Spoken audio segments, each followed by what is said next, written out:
Distrito Informativo. Muchas gracias, Dolphy.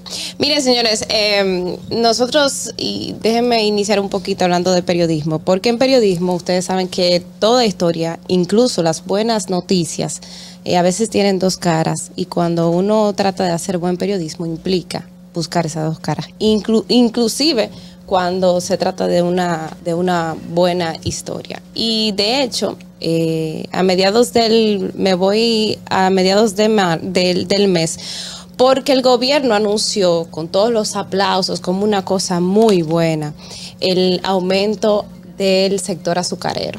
Este aumento, que implicaba prácticamente un aumento en uno de los casos de más de un 100%, o sea, las jornadas de 8 horas que se pagaban a 198 pesos, pasaron entonces a pagarse y anunciarse de manera retroactiva desde enero a pagarse a 400 pesos.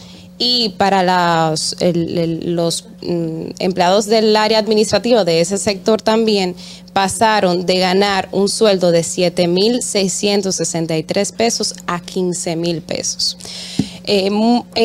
Cuando nosotros hablamos de estos casos, yo recuerdo en un momento cuando se dio a conocer este aumento, que a mucha gente lo que les sorprendió era la cantidad, era el sueldo que tenía en ese momento. Tan bajo. Porque es un sector históricamente que nosotros conocemos que es un sector marginado en toda su grandeza, pero uno no se imagina que todavía hay esos niveles de salarios tan bajos. Y para ponerle un ejemplo, cuando nosotros calculamos lo que es una jornada de 8 horas y la pasamos a 5 días a la semana y la pasamos a un mes, se trata de un salario que en uno de los casos era de 3,960 pesos, entonces pasaron a 8,000 pesos, que sigue siendo una miseria. Entonces ayer, por eso es que digo, hay que ver el otro lado de la historia, porque ayer hubo una marcha de un grupo de cañeros, decenas de cañeros, que quienes han hecho cobertura de este tipo de actividades, desde la perspectiva periodística, sabrá que siempre son personas mayores, que tú le ves lamentablemente la pobreza reflejada en la cara. Entonces este grupo decía de cañeros salió a reclamar frente al Palacio Nacional. ¿Cuáles son los reclamos que ellos hacen? Bueno, pues ellos dicen que ese sector no paga, no recibe el salario por 8 horas por jornada laboral, no lo hace, sino que trabaja por una remuneración que se llama trabajo a destajo, por trabajo a destajo. Lo que quiere decir es que si yo, por ejemplo, hago 5 viajes y en esos 5 viajes traigo la caña, entonces se me paga por ese esfuerzo, no por las horas que yo haya tomado en hacer esos 5 viajes. Eso quiere decir, señores, que en la práctica, si bien se anuncia esto con bombos y platillos, que cosa que no critico, porque eso es una forma de que el gobierno está mirando a un sector que nunca había visto o que pocas veces había visto, entonces lo que quiere decir que aún así falta mucho por hacer. ¿Qué dicen estas personas? Bueno, ¿qué piden?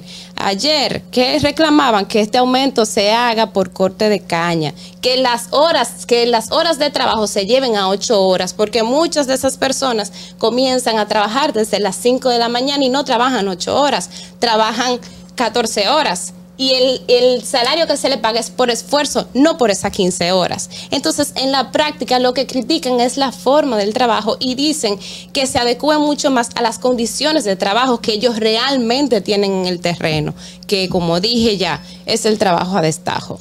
En el día de hoy, acento, y me permito hacer esa publicidad de una historia que trae mi compañera Catherine Luna, que recoge los testimonios de dicha marcha, que yo invito a que lean en la mañana de hoy, que de hecho tiene el título de la otra historia, la otra cara de esos cañeros, en el que básicamente, como un poco para terminar la idea, y ya creo que queda muy claro que el sector cañero lo que vive es una especie de esclavitud moderna. Y ese sector, si bien se hace un aumento y se anuncia, y qué bueno que se anuncia, nosotros tenemos que seguir mirando ese sector y seguir dándole las condiciones, porque es un sector que históricamente, que primero nos ha dado mucho desarrollo, y no solamente hablo del sector azucarero, sino todo el sector agrícola, que es de los sectores más mal pagados que hay en la República Dominicana, y quizás en un momento me pueda dedicar yo más tiempo a hablar de eso.